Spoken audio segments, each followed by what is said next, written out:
Hey, Mike with No Problems Gaming here, and today's video will be doing a review and how to play video on Hoplomachus Victorum, the board game, so let's get into it. Now, real quick before we jump into how to play, just wanted to highlight some of the story elements behind Hoplomachus Victorum. Now, the center of the story really focuses on saving the fate of the ancient world. And after being defeated by humanity, Pluto, the lord of the underworld, has set in motion a supervolcanic eruption from the depths of Mount Vesuvius that's set to destroy the world.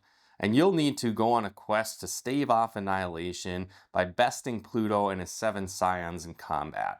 There's 8 different heroes to choose from, and you need to take on the challenge of defeating Pluto and these scions by turning your lowly warrior into an epic hero and leading an army against Pluto and his evil scions. And so it has a bit of an RPG feel to it as you'll travel through 4 different acts, taking on challenging enemies and eventually facing off against these evil scions and Pluto.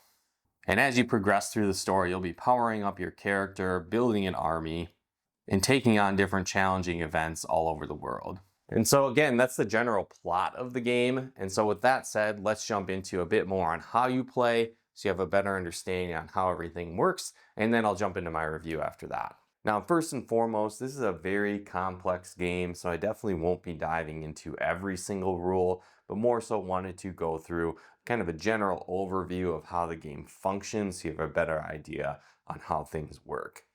So this is the general layout of the game as you'll be playing and the basics of how you set it up. So you have your base world map, you've got the arena maps here, you've got health chips off to the side here, you'll have kind of your map details of your arena that you're playing in currently.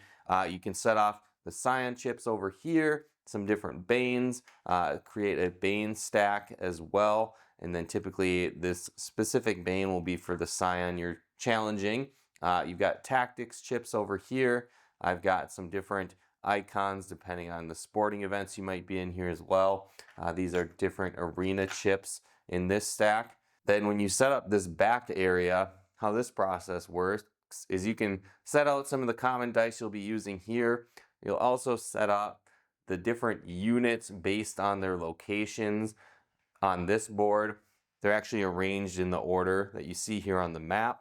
So again, it would go through each location is matching how they're set up here.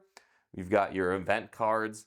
So you've got sporting event ones here, opportunity events, and then bloodshed events.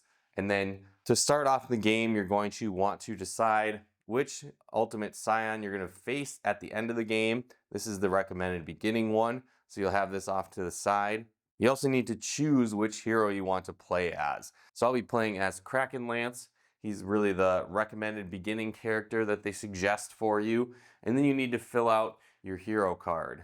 And so this is really the tracker throughout the game. Again, you can see I've been playing a campaign here, and this is kind of the end of the game. But when you start off, you can actually start fresh, and you'll choose a hero. You'll indicate their starting health, their leadership.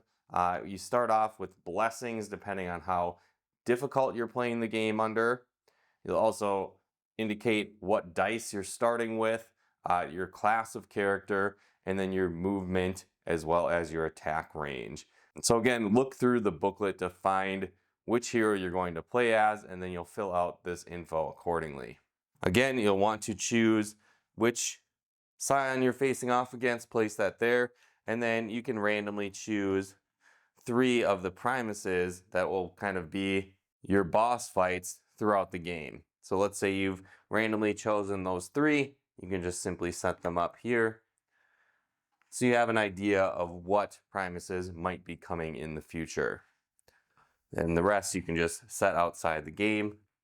They may come into use depending on who you're fighting throughout the game, but for the most part, you're not going to need those at all. From here, you want to fill up your hero's health. So again, determine what the starting health is for your character, and then you will get the associated health chips and simply place those under them.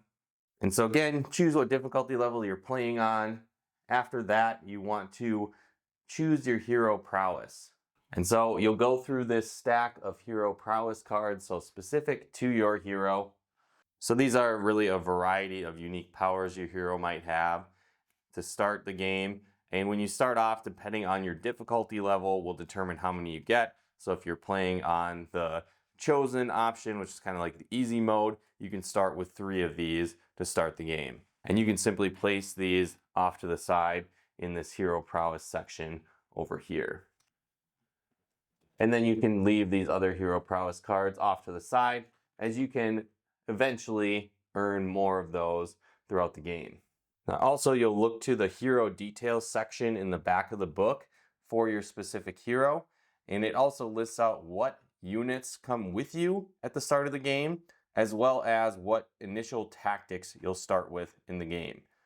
So in this case, you can see Kraken Lance has an attacker, archer, and defender. And then for tactics, you have adrenaline, hamstring, and stun. Now, any remaining neutral units, again, they'll just say neutral on the back here, will go in the chip bag, and these will be basically enemies that you'll draw throughout the game. And as you defeat enemies throughout the game, you'll be adding more to this. But you can set that off to the side. Again, since we're starting with Kraken Lance, he's an Atlantean, and so you'll start your initial map marker on the capital here of Atlantis.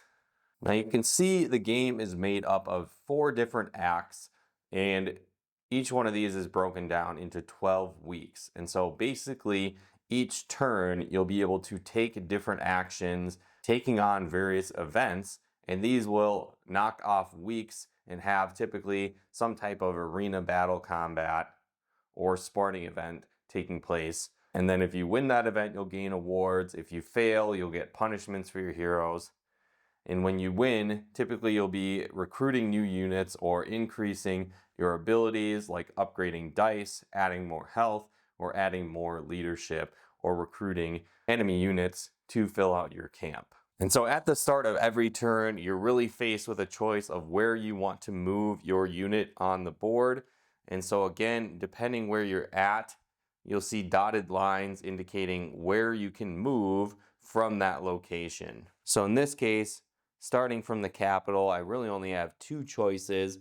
I can go to either this bloodshed event or this bloodshed event. So depending on what Primus you're fighting, you might want to seek out and move toward that location. Some other unique spaces you'll see on the board are harbors.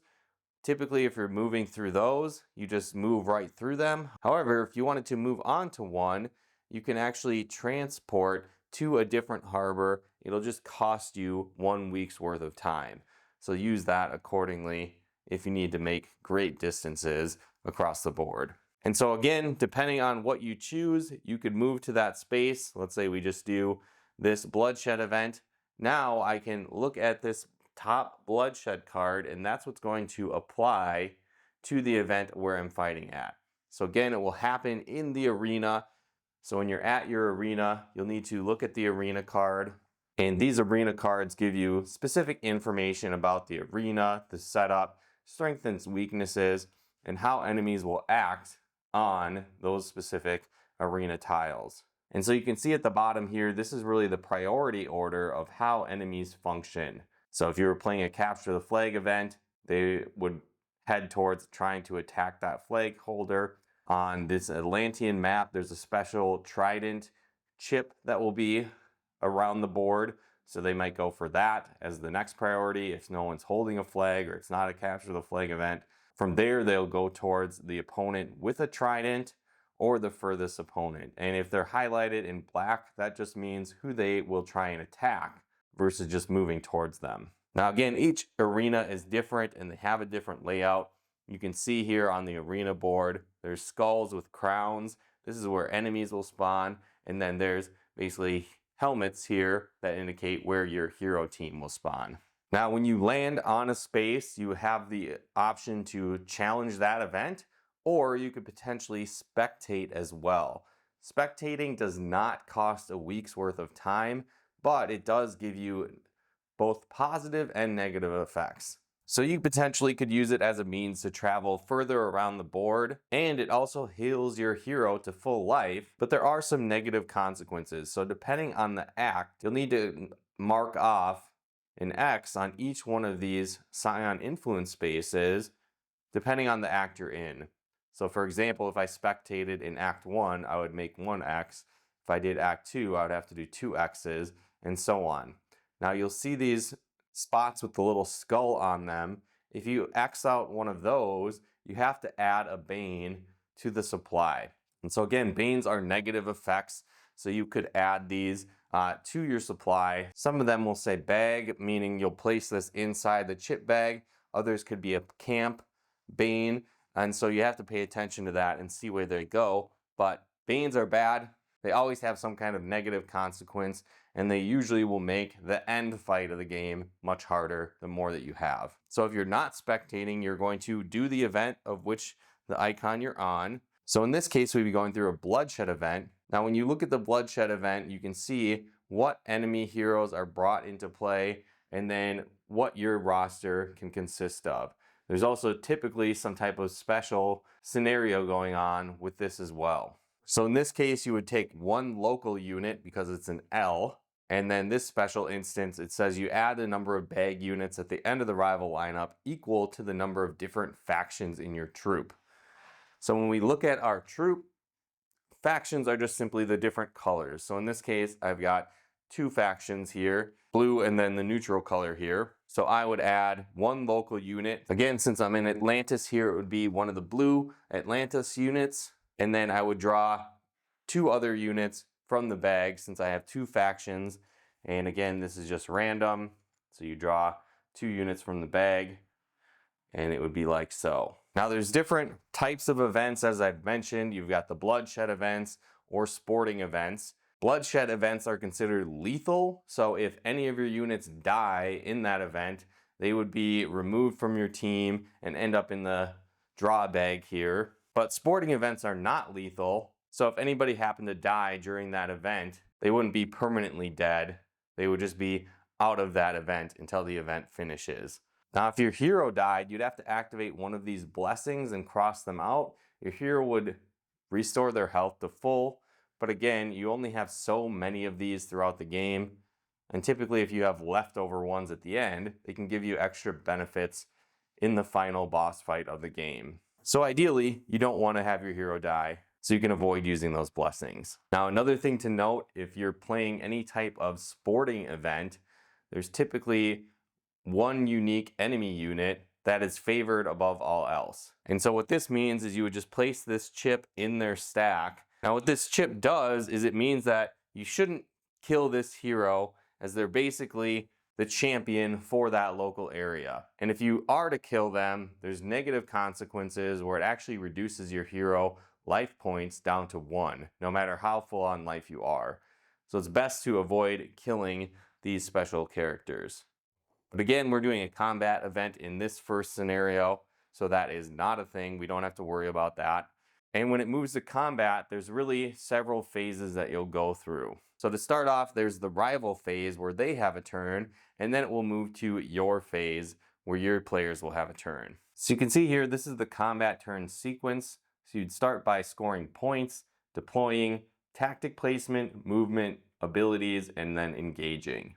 So what does that mean? Well, in a King of the Hill event, you'd have this little mountain with a crown on it as icons somewhere around the board, or in this case, those that are holding the trident are considered to be earning points for the King of the Hill. And at the start of your turn, if one of your units is on one of these spaces, or in this case, holding the trident, you would get 1 point towards that King of the Hill event. And if you get 6 points, you win the event. So on this Atlantean stage, you would need to hold the trident for 6 turns to win that capture the flag event. But again, this is a combat bloodshed event, so there is no points being earned, and so you'll basically skip phase 1 of every round in a bloodshed event. The next step is deployment, and so how that works is the rival team can unleash one unit onto the board. And so this unit has 3 health, which is indicated on the chip. So I'll just add 3 health units right there. And now it's on the board. Now when units enter the arena, they are considered dazed, meaning that they can't move, they can't attack, and they can't use abilities. So it's basically just adding them to the board at that point. The next phase is tactic placement. Now sometimes enemies will have tactics, and so how this works is that you can place a tactic on a hero unit. So basically anything but your main character, in this case Kraken Lance, these can be applied to, and you need to be adjacent to that unit in order to use it on them. And so some of them are bolstering health in this case, where they get HP. Hamstring is another type where it means a unit cannot attack if they move on that turn. And there's other different tactics as well. And so some of them are temporary, some of them will last the entire round. So just pay attention to the fine print on each tactic. After the tactic placement portion, units can move. In this case, this unit's dazed, so it couldn't move. However, it has the movement icon, which is that green one at the top here. So if I was able to move, the reptilian character could move 1 space on the board because that's its movement. At that point, you could activate abilities. So in this case, this reptilian creature has a regen of 1, which means they could regain 1 health point. But again, they're dazed on this turn, so we don't have to worry about that. And then finally is engaging, which is attacking enemy units. And so you'll see the orange icon, that means the unit's range. So if a hero character was within 1 unit, 1 range from that, this reptilian character could attack them. And then how you attack is you look at the number of dice that is shown. In this case, it would be 2 blue. So I could just roll 2 dice. And for each sword icon that shows up, I would deal that many damage. So in this case, I did 1 damage if I were attacking, because 1 is blank and 1 has a sword. So that's the order of your turn. Again, scoring points, deploying, using tactics, moving, using abilities, and then fighting or engaging. Now again, it goes to the hero's turn, where you could summon creatures. I'm going to summon Kraken Lance here. Again, he's dazed to start off, so I won't be able to use him this turn, and so then it would go back to the rival's team. Again, they would bring out another unit in this case. This one has 2 health, and it's dazed, but they have a special ability, Tactical, which gives them the option to move on their first turn. So I could technically move if I wanted to, and take that trident here, as it has 3 movement. And so again, refer back to the area card to see what priority characters are going to move in for the enemy team. In this case, the flag holder would be first. We're not playing a capture the flag event, so that's not going to happen. The next option would be moving towards the unequipped trident. So in this case, this hero could get there and now equip the trident. We'll move to this next unit here. Again, we'll check the priority order. Flag holder is a no. Unequipped trident is a no. Opponent with the trident is no, because the current team has it. And then the final one is the furthest opponent. So in this case, I would move towards the furthest opponent here. At this point, we move to abilities. I'm not going to use any right now. And then we'll move to engaging. Now in this case, this tactician character has the trident, and then he can use the trident ability of Trident Throw. So they do 2 damage to any opponent in combat. So again, I would refer back to this priority list. In this case, we're on the furthest opponent. So I would actually throw the trident at this furthest opponent in this case. And the trident gives you 2 damage here. But the good news is, for my team, I now have the trident equipped on my character, so I could throw it on my turn. Again, that team has finished their turn sequence. It returns to my team. Again, I could summon another character. So let's say I do this archer. They have 2 health. Again, they would be dazed. However, they have the ability of first strike, meaning I could attack with them, but I couldn't move with them this turn. Again, onto the movement phase. Kraken Lance has a range of 1, so I need to get close into enemy units, so I could go here to position myself to attack this unit. Alright, so now that movement is done, I can move on to the abilities phase. Neither of my heroes have one, so then I can simply move on to the engage step, which is combat. Now what's cool is now Kraken Lance has the trident, and so I could use that to attack another enemy. And what's also great is that as an Atlantean, I get 1 extra bonus damage, doing 3 total when I use it. So I can actually throw the trident at this reptilian character, dealing 3 damage, which defeats them, and I can simply flip that up there. And the trident would simply stay where it was thrown or where that enemy was defeated to be picked up again. Now again, I can move to the archer. They can get an attack turn. I'll simply look at the dice listed. In this case, it's a black and yellow dice. I roll them. I can see I got 2 swords, meaning 2 damage, and its range was 2, so I can hit this tactician to do 2 damage, and I could defeat that tactician character. Now again, combat will continue back and forth like this until either all of your team is defeated or all of the enemies are defeated. Now in this case, I was victorious, so I would move on to the cleanup phase. So in my campaign, I would X off 1 week of time. If I'm successful, I collect a reward. In this case, we're doing a bloodshed, so I could either add or upgrade a die to my attacks. For my hero, I could give them a permanent health boost or a permanent leadership boost. And again, I only get to choose one of those options. If I failed, again, I would add a scion influence equal to the act. So again, I would put a little X on the chart for that if I failed. I'll place the rivals that were defeated or played in that event into the bag. I'll return area chips and tactics to the supply, and I would discard any units on my team if it was a lethal event. So if I was playing a bloodshed and they died, I'd have to put them into the bag. Otherwise, if they weren't, if it was a sporting event, for example, I would just flip those non-lethal deaths back to the restored side. And then all the units return to camp. Now, one thing to note is that your hero does not restore its health after events. It just simply returns back to camp with its current HP. Now, when it comes to the sporting events, very similar process of the setup here. The only real key difference is that certain maps will have the King of the Hill unit here, basically that special space somewhere either on the map specifically, indicated on the mat, or it might be a special unit or item here placed on the map as well. So you'll just need to look for that. And then again, you'll need to give one of their enemy units this special armor. And then if you're playing a capture the flag event, that would simply place on the 1 space at the start. Capture the flag, again, is pretty simple. You just need to get your unit on top of the flag, and then it's attached to you, and then bring it back to one of your initial spawning points for your team to succeed. Enemies can't move the flag. However, many of their priorities are focused around defeating the person holding the flag and other means of stopping you from bringing the flag to your home base. Otherwise, it functions pretty much the exact same as the regular standalone bloodshed combat. Now, at the end of each act, you'll need to take on and defeat one of the primuses of your choosing.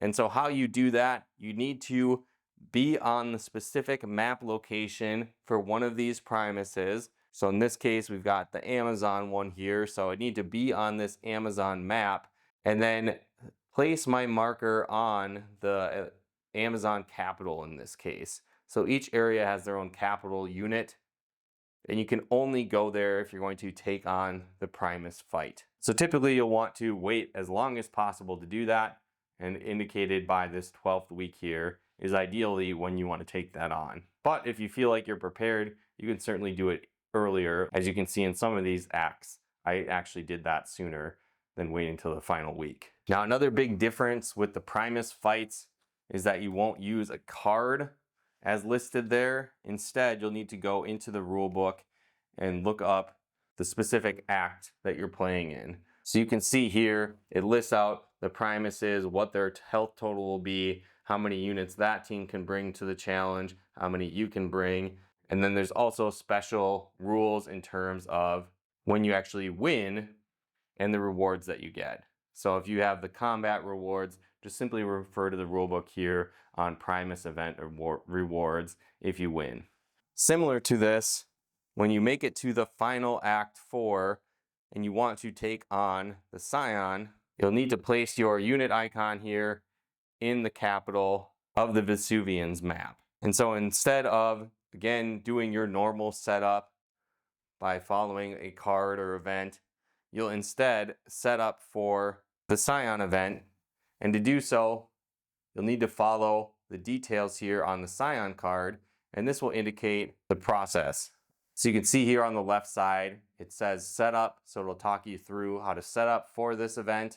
It will tell you how many health chips this scion has, a specific bane that scion will release, how many units you can have out at a time on the map, the range for the scion, and then for the scion, they don't really function like your standard units. Instead, they'll roll die here and take actions according to how the dice come up. So in this case, on the top, it shows how many dice you'll roll, and then depending on what you get for successful hits, it indicates how many things will happen. So in this case, for your green dice, however many hits you roll, that's how many movement it takes. For the black dice, however many hits you roll, that's how much damage it does to a unit in range. Again, in this case, it would target that strongest opponent. And then again, you work your way from top to bottom in this process. Again, pay attention, there's also typically some type of special things associated with these units. So pay attention to that as well, as that could slightly alter the rules here. Again, your goal is to get through all 4 acts and beat the scion at the end of the act, powering up your hero along the way, taking on different events, building up your character's abilities and special prowesses, recruiting new units, and another option you can do is taking on opportunity events. So if you land on one of these, it gives you the option to draw 2 of these cards and pick one that you want to add.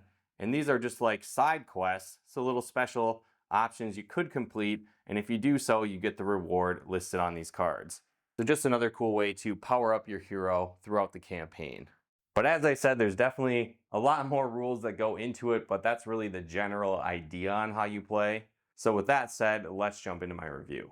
Well, now that you have a better idea on how the game works, how do I actually feel about it? Well, I really enjoyed playing through this game and going through my campaign, and I think that the first thing you'll definitely notice is the quality of the components within the game. It has very high quality dice, the chips are awesome, the playmats are great. I like that it's very convenient. There's also all kinds of chip trays within the game, and so overall I was really impressed with the quality of the components of the game. I will also say though that the game is quite complex, so if it's your first dive into a solo board game, it might be a little bit overwhelming at first, and it's probably going to take you a couple of hours to really fully grasp what's going on. I know I watched a full how-to video from Chip Theory Games and then read the rule book and then started playing the game, so it took a bit of time to really get the hang of it. But I think once you understand the overall flow of a turn and flow of combat or events throughout the game, it really starts to come together and becomes a lot of fun. I also thought that the theme of the game was really well done and really flowed into the gameplay. Again, it has that overall ancient mythology theme, and so not only are the characters that you play as really fitting, but the arenas are well laid out as well, and each one was very thematic and fitting for the game. So for example, there was one arena or location that was kind of a gladiator type battle, and so if you envision being in a coliseum, you'd actually spawn 2 of your characters at once, and so would the enemies, but your characters were shackled together, and so you had to move adjacent with each other, which again was very fitting. And then the enemies, they were free roaming, and there was weapon racks around the arena where you could pick up new dice and enhance your abilities. And so I thought that was really cool. I really liked the Atlantis map where there was the trident, and you could pick that up and throw it at enemies. There's all kinds of unique bonuses as well depending on the arena where you might be playing, so local units will get extra benefits for playing there. There was one arena where you were basically inside a volcano, and the local units would be healed by this flame, but then any other type of units would suffer a damage when you entered and spawned. And so again, there was a little attention to details like that that really pulled you into the game and really made things very thematic. And so I really enjoyed that element of the game. I also really enjoyed the RPG elements of the game, where over the campaign you were continually making your characters more powerful and empowering your hero, learning new abilities, increasing your health, expanding your leadership so you can improve your ranks and expand your army, and much more. And so that was really cool and a lot of fun to be able to do that. And I think that also really adds to your experience, where it was almost like an open world type feel, where you had those 3 different primuses that you needed to take on, or basically the enemy heroes, but you could do it in any order you chose. So it's kind of almost like a choose your own adventure. What parts of the world do you want to go to first?